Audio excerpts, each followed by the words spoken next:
محدثین اچھے، نہ سارے مفسرین اچھے، نہ سارے شاعر اچھے، نہ سارے حافظ اچھے، نہ سارے قاری اچھے، نہ سارے امام اچھے، ان میں اچھے بھی ہیں، ان میں برے بھی ہیں۔ واحد جماعت ہے صحابہ کی جن میں سارے اچھے ہیں، برائی کا شیبہ ہی نہیں ہے، سارے کے سارے محبوب کی نگاہ کا صدقہ اعلیٰ ہیں اور افضل ہیں۔ سبحان اللہ۔ نعرہ تکبیر، نعرہ رسالت، نعرہ تحقیق، نعرہ حیدری، خطیب اہل سنت۔ واہ واہ واہ۔ حج کی، زکات دی، جہاد کیا، قرآن پڑھا، نماز پڑھی، جہاد کیا، جہاد ہو رہا ہے، حضور تشریف فرما ہے، ایک کڑیل جوان آگے بڑھ بڑھ کے حملے کر رہا ہے، کافروں کی گردنیں کاٹ رہا ہے، جسم پہ زخم کھا رہا ہے۔ دیکھنے والوں نے کہا محبوب یہ تو پکا جنتی ہے۔ حضور نے فرمایا پکا جہنمی ہے۔ اللہ، سارے حیران ہو گئے، محبوب کی حمایت میں لڑ رہا ہے، اسلام کی سر بلندی کے لیے لڑ رہا ہے، تیر کھا رہا ہے، نیزے کھا رہا ہے، کافروں کو مار رہا ہے، پھر جہنمی۔ انی ارا ما لا ترون، حضور فرماتے جو میں دیکھتا ہوں تم نہیں دیکھتے، وَأَسْمَعُ مَا لَا تَسْمَعُونَ، جو میں سنتا ہوں تم نہیں سنتے۔ اور وہ جب گرا زخموں سے چور ہو کر اور تکلیف برداشت نہ کر سکا، اپنی تلوار کی نوک اپنے سینے پہ رکھی، اپنے آپ کو اس کے اوپر گرایا اور خودکشی کر کے حرام موت مر گیا۔ حضور نے فرمایا میں نے کہا تھا نا جہنمی ہے، تمہیں جنتی لگ رہا تھا، تو بتائیے جہاد کیا پھر بھی جہنمی۔ اور حدیث ہے، باب الفتن پڑھے کسی بھی حدیث کا کتاب کا، حضور نے فرمایا میں دیکھ رہا ہوں میری امت کے اندر کثیر تعداد میں منافق کاری ہوں گے۔ اللہ، میں دیکھ رہا ہوں میری امت کے اندر کثیر تعداد میں فسادی علماء ہوں گے۔ اللہ کے محبوب نے فرمایا تو پتا چلا سارے علماء بھی اچھے نہیں، سارے حفاظ اور قراء بھی اچھے نہیں، سارے والے بھی نہیں، مگر یاد رکھیے محبوب کی زیارت، حافظ بنا قرآن حفظ کر کے، حاجی بنا حج کر کے، زکاتی بنا زکات دے کے، نمازی بنا نماز پڑھ کے، میرے بھائیوں یہ ساری عبادتیں کی کام نہ بنا اور حضور کا چہرہ دیکھا صحابی بنا، ایسا کام بنا کہ حضور فرماتے ہیں اب یہ ستارہ بن گیا، سبحان اللہ۔ رب فرماتے ہیں اب یہ فلاح پا گیا۔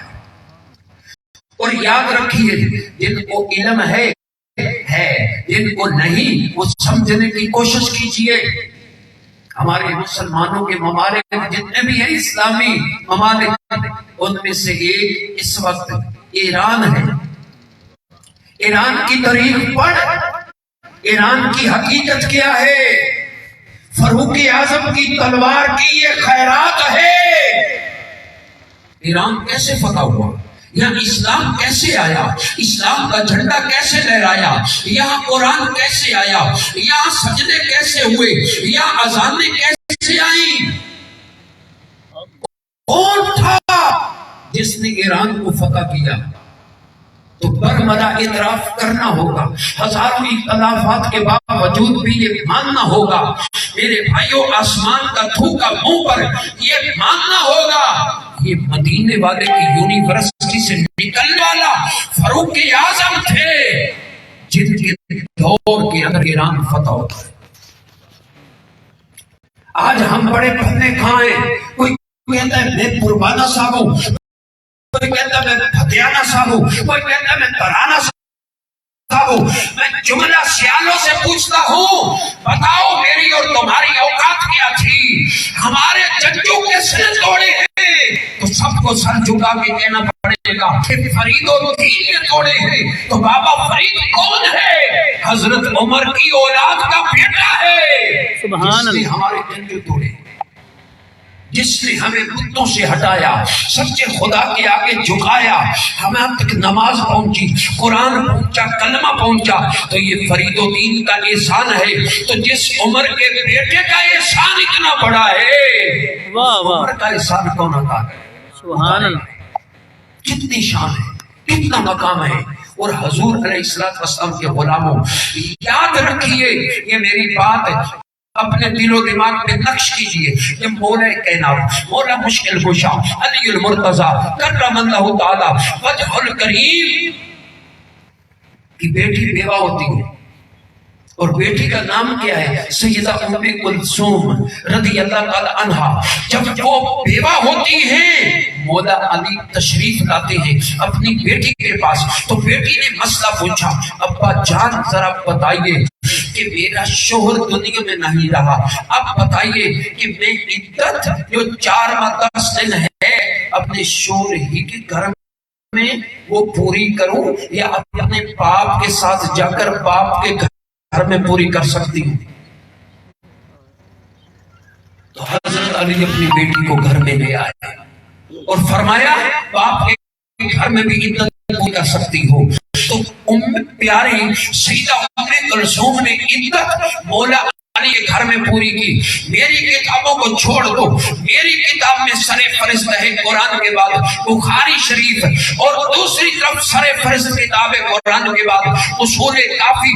اصول کافی کے اندر یہ مسئلہ تفصیل سے لکھا ہے کہ مولا علی نے اپنی بیٹی کی عدت کے دن اپنے گھر میں پورے کروائے. اس شوہر کا نام کیا تھا؟ ذرا پڑھیے اصول کافی کے اندر اس شوہر کا کیا نام ہے. تمہیں آگے سے نام مل جائے گا کہ اس کا نام کیا تھا. بتائیے پاک نبی علیہ السلام کی 4 بیٹیاں تھیں.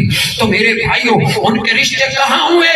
پاک نبی علیہ السلام کے گھر والیاں، مومنوں کی مائیں، وہ کہاں سے آئی؟ فاروق اعظم کی بہن، محمد عربی کی بیوی، اور مومنوں کی ماں صدیق اکبر کی بیٹی، اللہ اکبر، پاک نبی کی اللہ اکبر بیوی، مومنوں کی ماں حضرت عمر کی بیٹی، اللہ اکبر، ادھر صدیق اکبر کی بیٹی، ادھر محمد کی بیٹیاں.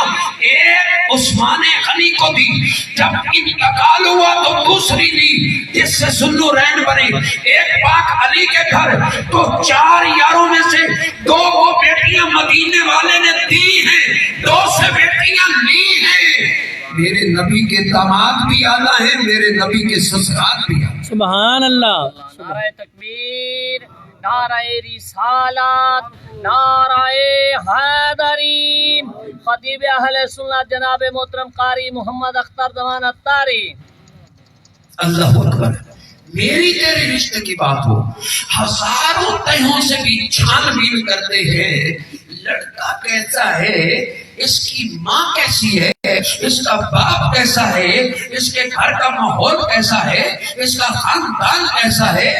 میری اور آپ کی آنکھ کو تو بھول ہو سکتی ہے، دھوکہ ہو سکتا ہے، اور اللہ وحدہ لا شریک علی کل شیء قدیر بے نیاز، وہی فرمائے محبوب کو صدیق اکبر کی بیٹی سے تیرا نکاح. اللہ اکبر. تو رب فیصلہ، حضور فرماتے ہیں میں نے اپنی بیٹیوں میں سے کسی کا فیصلہ نہیں کیا، یہ عرش سے فیصلہ اترا ہے. سبحان اللہ. تو جن گھروں کو میرا اللہ منتخب فرمائے وہ گھر کتنے اعلیٰ ہیں، اور جن گھروں کے لیے اللہ اپنے محبوب کو پسند فرمائے وہ گھر کتنے اعلیٰ ہیں. سبحان اللہ. اللہ اکبر. تو میرے بھائیوں سنیے، سمندر ہے، سمندر، اسلام کھڑا ہے، واہ. دین کھڑا ہے، آگے سمندر ہے، جانا ہے سمندر میں، دین کا جھنڈا لے کر سمندر کے پار جانا ہے. تو کیسے جائیں؟ چھلانگ لگا دیں؟ تاریخ اسلام کے اندر میں پوچھوں گا بتائیے کون ہے جو جو نبی کے دین کا جھنڈا سمندر پار لے کر گیا، واہ واہ، گھوڑا سمندر میں جا نہیں سکتا، اونٹ سمندر میں جا نہیں سکتا، کیسے گیا؟ اور طریق پڑے اسلام کی، کیسے گیا؟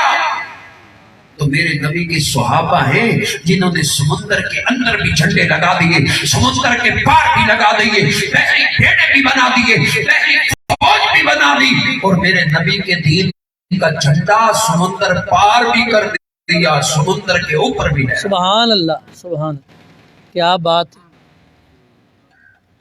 آج ہمیں سوچنا ہوگا، آج جو ایک مسجد بنوا دے نا، ایک بڑا لے گیا، اللہ کا گھر بنا دیا اس نے، اور حضور مسجد بنا تو طریق میں پڑھنا ہوگا، علماء سے پوچھنا ہوگا کہ سیدنا فاروق اعظم نے کتنی مساجد بنوائی؟ جہاں اسلام کا جھنڈا لگایا، اسلام فتح یاب ہوا، کفر کو کاٹا گیا یا انہوں نے کلمہ پڑھا، تو وہاں پھر مسجد کی ضرورت تھی، وہاں مؤذن کی ضرورت تھی، وہاں نماز پڑھانے والے امام کی ضرورت تھی۔ تو حضرت عمر صرف شہر پہ شہری فتح نہیں کرتے جا رہے تھے، 1036 شہر جو فتح کیے، 1036 شہر، اور پھر 4000 مساجد بنوائیں۔ حضرت عمر کے دور میں کتنی مساجد بنی؟ 4000 مساجد بنی، 1036 شہر فتح ہوئے۔ تو میرے بھائیوں، سننا ہوگا اور سمجھنا ہوگا، پاک نبی علیہ الصلوۃ والسلام کے غلاموں، حضور مکہ مکرمہ سے جانا ہے مدینہ منورہ، اللہ کی طرف سے حکم آ گیا، سب نے ہجرت کی،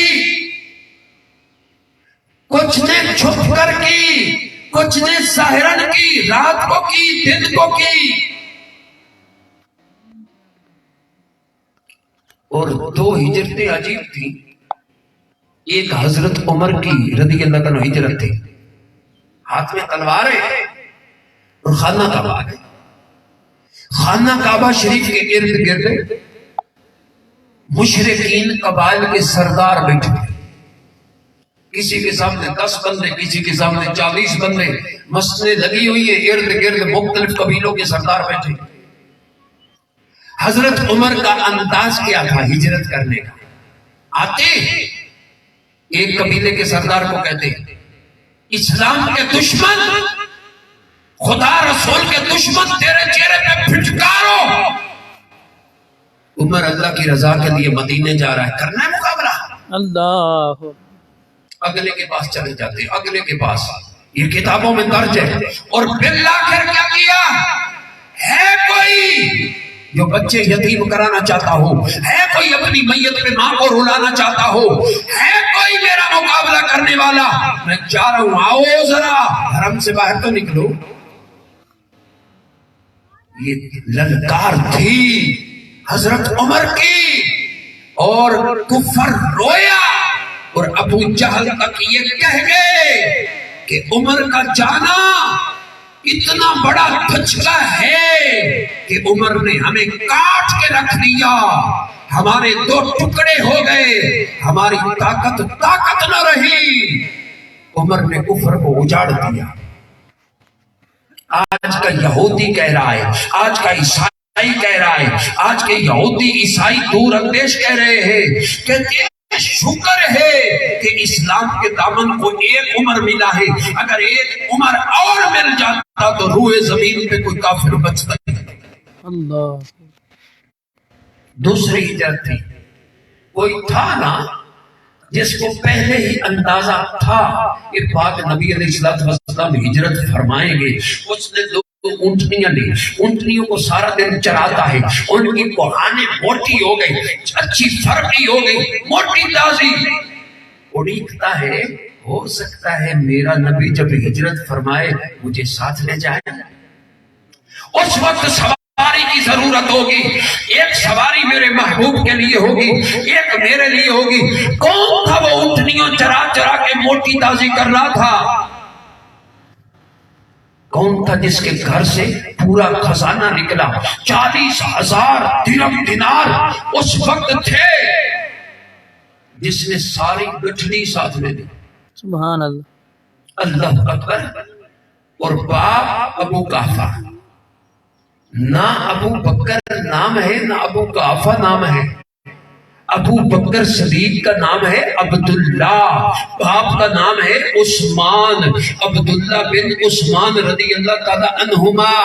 تو ابو قحافہ گئے جو ابو بکر صدیق کے باپ تھے، ابو بکر صدیق کی بیٹی کو کہنے لگے یہاں دیوار میں جو خزانہ تھا وہ تو نہیں لے گئے؟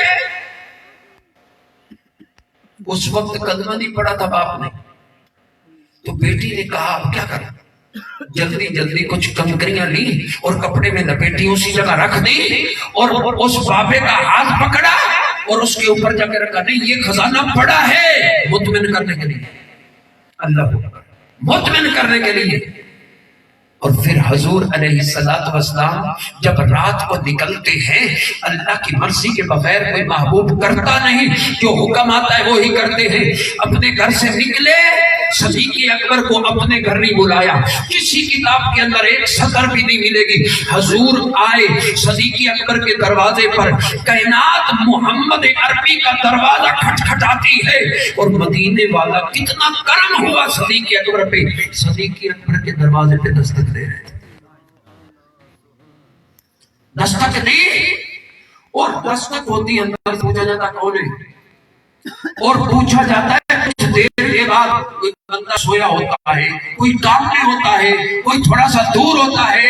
عجیب معاملہ تھا کہ جو ہی حضور نے یوں ہاتھ لگایا، جلدی سے کنڈی کھولی، ہاتھ باندھ کے صدیق اکبر حاضر۔ حضور نے فرمایا تو کدھر تھا؟ عرض کرتا ہے محبوب 3 راتیں ہو گئی ہیں، سویا ہی نہیں ہوں۔ مکہ کے حالات بتا رہے تھے کہ اب محبوب ہجرت فرمائیں گے، اور میرا دل، یہ میرے دل کی دھڑکن کہہ رہی تھی مدینے والا مجھے ساتھ لے جائے گا، اس لیے کھڑا ہوں کہ میرا محبوب آئے تو اس کو انتظار نہ کرے۔